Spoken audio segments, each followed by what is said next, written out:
Hey everybody! It's your friendly neighborhood farmer, Free Range Kara, and I want to talk to you guys a bit about the fitness journey that I've been on for the last 2 years.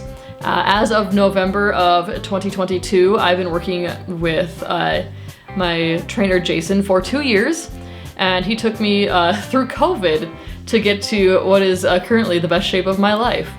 And he's been really supportive and really understanding with life changes and just getting through workouts and really just being understanding and being a trainer and a coach and being an important person to me. I met with Jason through the internet because it was COVID and nobody was taking anybody, person to person because we're all locked down and all that good stuff. I actually heard about him through Darren Corbin, who had trained with him a little bit in the past. So I reached out to him on Instagram and I was like, hey, if you're looking for new clients, I'm looking for a trainer because the gym is shut down and I don't know what to do with myself. He reached back out to me and was like, here's what I can do for you, here's my rate, let me know if that worked. Luckily for me, he fell within my budget. We started devising a workout plan and he got me started on meal trackings. Just write down what you eat over the next week, and we'll tailor that and see if you're getting enough calories into you, see what we're missing, and see what we can do to make it better.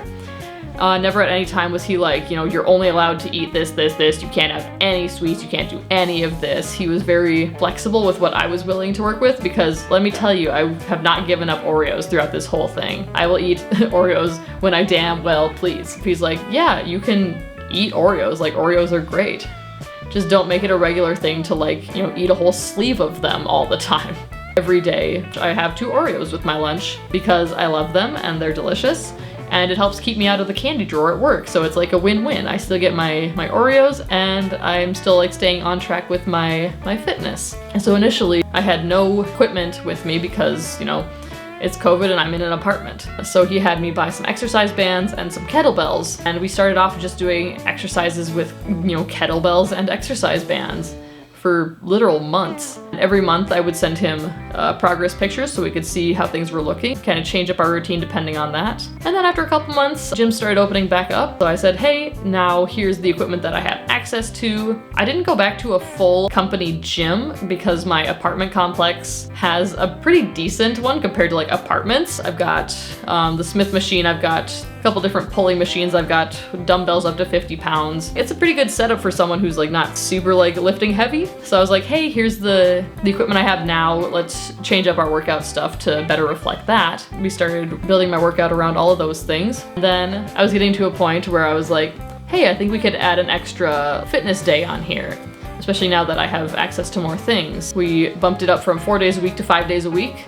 And then after a couple months of that, I was like, let's add one more day. So I'm currently at 6 days a week. I've got 2 days of cardio, I've got 2 days of upper body and 2 days of lower body, and we alternate that, and then I have a rest day in the middle of the week. It's really important to take your rest day. And what Jason's been great about is just understanding that life happens. If I'm having a really rough day and I have no energy and I don't want to go on the row machine for 40 minutes, I just say, hey, I'm exhausted and I'm gonna just take an extra rest day. And he's like, that's perfect. You're listening to your body. It's not going to ruin your entire fitness plan if you miss a day or so every once in a while. Just listen to your body because it needs to rest. Around holidays, he's like, yeah, eat that pumpkin pie.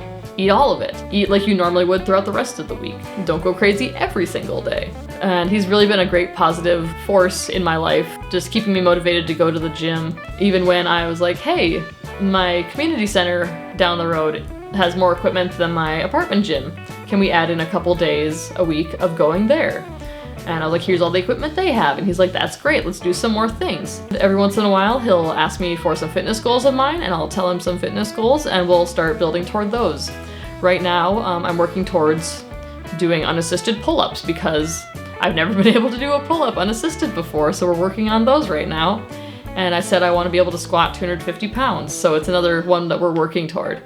And it's nice to be able to have a goal that seems you want to set goals that are attainable, so these seemed attainable to me. I really enjoyed working with Jason throughout all of this. I've enjoyed seeing the progress every single month. I can tell that I'm getting more fit. But if you guys ever want to hear more about my fitness journey or want to have any tips or tricks, just let me know and I'll do the best that I can. I'm not a trainer, so I can't prescribe any workouts, but I'd love to hear how your fitness goals are or any other goals that you have. Thanks so much for tuning in, and we'll see you next time. All right, bye-bye.